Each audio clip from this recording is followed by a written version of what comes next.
सभी को मेरी तरफ से हर हर महादेव। तो आज हम उत्तर प्रदेश सिपाही की जो वैकेंसी आई हुई है उसके बारे में चर्चा करेंगे, उसके सिलेबस के बारे में चर्चा करेंगे और कैसे हम पढ़ाई करें ताकि हमको अच्छा नंबर मिल सके, इसके बारे में हम चर्चा करेंगे। तो आप लोग इससे पहले बहुत सारा वीडियो तो देख ही चुके होंगे और अगर आपको अच्छी जानकारी चाहिए तो आप कुछ देर हमारे साथ बने रहिए, आपको लगेगा कि कुछ नया सीखने को ज़रूर मिला है।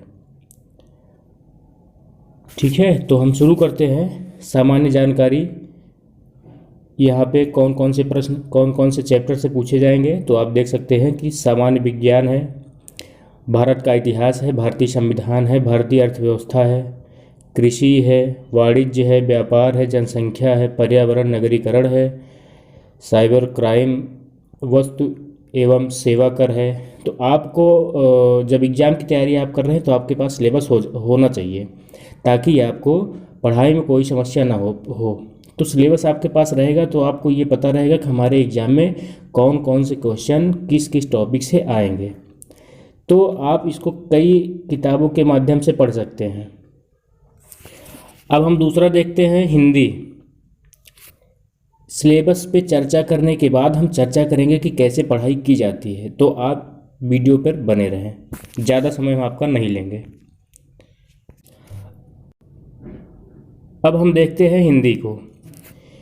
हिंदी और अन्य भारतीय भाषाएं, हिंदी व्याकरण, मौलिक ज्ञान, हिंदी वर्णमाला, तद्भव, तत्सम, पर्यायवाची, विलोम, अनेकार्थक, वाक्यांशों के लिए एक शब्द, विशेषण, सर्वनाम, क्रिया, काल, वाच्य, अव्यय, उपसर्ग, ये सब आपको पढ़ने हैं। उसके बाद हम देखते हैं संख्यात्मक योग्यता के बारे में। तो मैथ के आपके टॉपिक हैं संख्या पद्धति, सरलीकरण, दशमलव एवं भिन्न, समापवर्तक, लघुत्तम समापवर्तक, महत्तम समापवर्तक, अनुपात एवं समानुपात, लाभ हानि, चक्रवृद्धि ब्याज, औसत, समय और दूरी, मेंसुरेशन, ग्राफ। जो लोग पेट का एग्ज़ाम दिए होंगे उनको तो ग्राफ की पढ़ने की ज़रूरत है नहीं। अब आपको ध्यान देना है मानसिक योग्यता में तार्किक आरेख, प्रत्यक्ष ज्ञान बोध, संकेत संबंध विश्लेषण, दिशा ज्ञान परीक्षण, ये सब पढ़ना है। अब आगे हम लोग देखते हैं मानसिक अभिरुचि के बारे में। इसमें कानून एवं शांति व्यवस्था, अपराध नियंत्रण, विधि का शासन, सांप्रदायिक सद्भाव, समकालीन मुद्दे पुलिस के।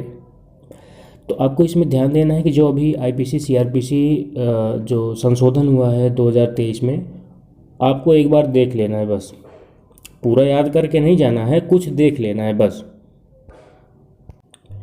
इसमें है तार्क क्षमता में समरूपता, समानता, भिन्नता, खाली स्थान भरना, समस्या को सुलझाना, विश्लेषण, निर्णय। तो ये सब है। सिलेबस आप एक बार देख लीजिए, उसके बाद आपको समझ में आ जाएगा कि क्या क्या हमारे एग्ज़ाम में पूछा जाएगा, क्या क्या हमारे एग्ज़ाम में नहीं पूछा जाएगा। तो आपको बना लेना है अपने हिसाब से, या आप जहाँ पढ़ते हैं सिलेबस डाउनलोड कर लेना है और साइबर कैफ़े से प्रिंट आउट निकलवा के 2 पेज में निकलवाना है। एक पेज जो रहेगा पीछे, जो खाली रहेगा, उसके पीछे आप अपने हिसाब से लिखेंगे कि कौन कौन सा ज़्यादा आता है, कौन कौन सा कम आता है। हम आगे भी इसके बारे में चर्चा करते हैं। जैसा कि हम पहले ही कह चुके हैं कि अगर आपको अच्छी जानकारी चाहिए तो आपका स्वागत है, और आप अगर पढ़ने वाले हैं तो आप हमारे बातों को फॉलो करेंगे तो आपका नंबर ज़रूर बढ़ेगा। चलिए आइए हम चर्चा करते हैं। सिलेबस पर ध्यान दें कि कैसे कैसे प्रश्न पूछे जाते हैं। ये नहीं कि हिंदी, मैथ, रीजनिंग और जीएस ही तो है। सिलेबस पे आपको ध्यान देना कि कौन कौन सा चैप्टर पूछे जाएंगे, चैप्टर पे आपको ध्यान देना है। पिछले वर्ष का पेपर ले लेना है, 2-3 पिछले वर्ष का 2-3 साल का जो पेपर हुआ है उसका ले लेना है। उसको लेके उसमें एक बना लेना है अलग कॉपी में कि कौन सा प्रश्न ज़्यादा पूछता है और कौन से टॉपिक से सिर्फ एक एक प्रश्न पूछता है, कौन से टॉपिक से 2-3 प्रश्न पूछता है, ये सब आपको लिख लेना है। अब देखते हैं, जब आपकी सिलेबस पर अच्छी पकड़ हो जाएगी तब आप पढ़ते वक्त ये ध्यान दे पाएंगे कि हमारे एग्ज़ाम के लिए कौन सा प्रश्न महत्वपूर्ण है। जब आप सिलेबस आप पिछले वर्ष का पेपर पढ़ लेंगे तो आप फिर इसके बाद पढ़ाई शुरू करेंगे तो वो पिछला वर्ष का जो पेपर है उसके क्वेश्चन अगर आएंगे आपके सामने तो ये तुरंत वहाँ पे दिमाग चला जाए कि नहीं, ये पिछले वाले पेपर में आया हुआ था, हमको बढ़िया से पढ़ना है। ये फ़ायदा होता है। और तीसरी बात हम देखते हैं कि अपने दिमाग को स्थिर रखने के लिए, इस समय दिमाग बहुत भटक रहा होगा, बहुत लोग बहुत प्रेशर में भी होंगे, तो प्रेशर नहीं लेना है। प्रेशर कम करने के लिए आपको सुबह ओम का उच्चारण करना है, जैसे ओम ऐसे करके, भ्रामरी करना है, त्राटक करना है। ये सब आपको यूट्यूब पे बहुत सारे लोग वीडियो बनाए हैं, तो आप देख सकते हैं कि कैसे करना है। इससे आपको बहुत फ़ायदा मिलेगा, आपका मन एकाग्र रहेगा। चौथा हम देखते हैं, अपने सिलेबस को दो भागों में बांटो, एक जो ज़्यादा आता है, एक जो कम आता है। इसको हम पहले ही बता चुके हैं कि अपने सिलेबस को दो भागों में बांटो, एक जो ज़्यादा प्रश्न आता है, दूसरा जो कम प्रश्न आता है। और हम पांचवा देखते हैं, पहले एक बार अपने सिलेबस को अच्छे से कंप्लीट कर लो। पहले एक बार अपने सिलेबस को अच्छे से कंप्लीट कर लो, उसके बाद आज जो पढ़े हो, ये ध्यान देना, आज जो पढ़े हो, क्योंकि समय बहुत कम है, ठीक है। और पढ़ाई जो पहले से करा हुआ है उसके लिए तो बहुत अच्छी बात है, जो नहीं करा हुआ है वो उसको उससे ज़्यादा पढ़ना पड़ेगा, तभी वो उसका मुकाबला कर सकेगा। तो आपको ये ध्यान देना है कि आज जो आप पढ़े हैं, जैसे मान लीजिए कि आप आज 3-4 घंटे में कुछ पढ़ें, एक टॉपिक पढ़ें, उसके बाद कल जब आप पढ़ना स्टार्ट करें तो इसको आप रिवीजन कर लें। तो इससे क्या होगा, आपका साथ साथ रिवीजन भी होता रहेगा। नहीं तो आप जानते होंगे कि एक दिन में आप जो जितना भी पढ़ते हैं, दूसरे दिन वो आधा भूल जाता है। तो ये ध्यान देना है कि हम जो आज पढ़े कल उसका रिवीजन कर लें। और जो रविवार दिन होता है, जैसे सोमवार से लेकर शनिवार तक पढ़े, रविवार का जो दिन होता है उसमें हम पूरा जो सप्ताह का पढ़ा रहेंगे ना, वो पूरा आप दोहरा लेंगे तो आपको बहुत फ़ायदा होगा, आपका 2 बार रिवीजन हो जाएगा। तीसरा हम देखते हैं, सिलेबस कंप्लीट करने के बाद टॉपिक वाइज प्रैक्टिस करो। बहुत ज़रूरी ये है कि सिलेबस जब आपका कंप्लीट हो जाए तो आप टॉपिक वाइज प्रैक्टिस करो कि, और फिर प्रैक्टिस सेट लगाओ। पहले टॉपिक वाइज प्रैक्टिस करो, फिर प्रैक्टिस सेट लगाओ जिसमें 150 क्वेश्चन पूरा दिया हो। इसमें माइनस मार्किंग भी है, आपको ध्यान देना है, ठीक है। पहले तो आप जब प्रैक्टिस सेट लगाएंगे तो आपको पूरा 150 में 150 क्वेश्चन करने हैं। आपके गलत हो रहे हैं सही हो रहे हैं वो मतलब नहीं है। और एक चीज़ और, जब आप प्रैक्टिस सेट लगाएंगे तो जो आपका क्वेश्चन गलत हो रहा है पीछे आप सॉल्व दिया रहता है प्रैक्टिस सेट के पीछे। अगर आप टेक्स्ट बुक से लगा रहे हैं तो आप जब पूरा सबमिट करेंगे तो उसमें भी दिया रहता है, नीचे सॉल्व दिया रहता है, उसको आप ज़रूर पढ़ें। एनालिसिस जिसको कहते हैं आप ज़रूर करें, क्योंकि इससे आपके नंबर बढ़ेंगे। तो प्रैक्टिस सेट लगाओ, पीछे का जो सॉल्व दिया हुआ है उसको ज़रूर लगाओ, जो जो प्रश्न गलत हो रहे हैं, ठीक है। और मैथ, रीजनिंग और हिंदी पे विशेष ध्यान देना है। जिसके जिसके चैप्टर आप लिख लीजिए कि कौन सा चैप्टर ज़्यादा आता है, उस पर आपको मैथ में, रीजनिंग में और हिंदी में विशेष ध्यान देना है। मैथ और रीजनिंग नंबर जिसके अच्छे आएंगे वो सिलेक्शन के एकदम करीब होगा। तो अब देखते हैं हम अगली बात। अगली बात यह है कि एक बार अच्छे से सिलेबस देखने के बाद आपको यह पता हो जाएगा कि क्या पढ़ना है। ये तो हम आपको पहले ही बता चुके हैं। अब आगे देखते हैं। अब बात आती है कि कितने घंटे पढ़ें। ये सबसे महत्वपूर्ण बात आती है और सब बच्चों के दिमाग में है कि कितने घंटे पढ़ें। घंटे घंटे पढ़ने से कोई मतलब नहीं होता है। आप एक टॉपिक उठाइए, एक दिन उसको ख़त्म करिए, फिर दूसरे दिन दूसरा टॉपिक उठाइए। अगर एक दिन में एक टॉपिक नहीं कंप्लीट हो रहा है तो दूसरे दिन उसको कंप्लीट करिए। टॉपिक के हिसाब से पढ़िए, घंटे के हिसाब से नहीं। लेकिन आप इतना ध्यान दीजिए कि एग्ज़ाम आपका है 60,200 कुछ वैकेंसी, शायद 44 ऐसे करके वैकेंसी है। इतनी वैकेंसी अभी तक नहीं आई है, या आई होगी तो हमको जानकारी नहीं है। इतनी बड़ी वैकेंसी कई सालों से नहीं आई हुई है।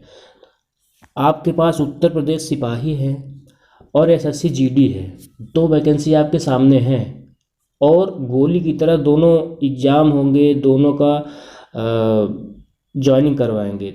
बहुत अच्छी स्थिति में आप लोग हैं कि आपको 2-2 एग्ज़ाम एक साथ देने के लिए मिल रहे हैं।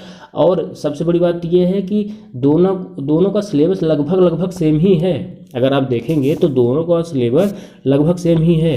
तो आप इस पे ध्यान दें कि 2 परीक्षा आपके सामने है, दोनों में से किसी एक में कोशिश करिए कि आप उत्तर प्रदेश के सिपाही में ज़रूर नौकरी पाएँ, ठीक है। अब उसको हम आगे देखते हैं। एक बार आप लोग अपने एग्ज़ाम के नोटिफिकेशन को पूरा पढ़ लें ताकि फार्म भरते समय कोई गलती ना हो। ये बहुत ज़रूरी बात है कि एक बार आप अपने एग्ज़ाम के नोटिफिकेशन को ज़रूर पढ़ लें। एग्ज़ाम नोटिफिकेशन बहुत लोग नहीं पढ़ते हैं, छोटी छोटी बातें जब हम फॉर्म भरते हैं उसमें गलती कर देते हैं। अगर हो सकता है फॉर्म में अगर आगे दिया हो कि सबसे पहले हम कौन सा फिल करेंगे, जैसे सिविल पुलिस करेंगे या पीएसी करेंगे या अग्निशमन करेंगे, तो मेरे हिसाब से आपको अच्छा रहेगा। अगर आप आगे तैयारी करना चाहते हैं, आगे पढ़ना चाहते हैं, तो सबसे पहले आप अग्निशमन करिए। सिविल पुलिस में पैसा आपको कुछ थाने से मिल जाता है, लेकिन आपको समय नहीं मिलेगा उसमें, हम बता रहे हैं। तो आप पहले अग्निशमन करिए। अब हर जगह रोज़ आग नहीं लग रही है ना, तो पहले सिविल पुलिस भरिए, सिविल पुलिस मत भरिए, पहले भरिए अग्निशमन भरिए, दूसरे नंबर पे पीएसी भरिए, तीसरे नंबर पे भरिए ये सिविल पुलिस। बाकी अगर किसी को भाई थाने में जाना है और कहना दिखाना है कि रोब होता है थाने वाले, ये तो जाने के बाद पता चलेगा कि कितना रोब होता है कितना नहीं। चलिए आगे देखते हैं। अपने पूरे समय को दो बराबर भागों में बांटो और एक जैसे 12 बजे के पहले, एक 12 बजे के बाद। 12 बजे के पहले जैसे है कि आपको कम से कम 4-5 घंटे पढ़ लेना है। 12 बजे तक आप 6-7 बजे जब भी उठते हैं आपको एक टाइम टेबल बना लेना है, उसी के हिसाब से पढ़ना है। और ध्यान दीजिए, टाइम टेबल जो आप बनाएंगे ना, रोज़ का रोज़ बनाएंगे।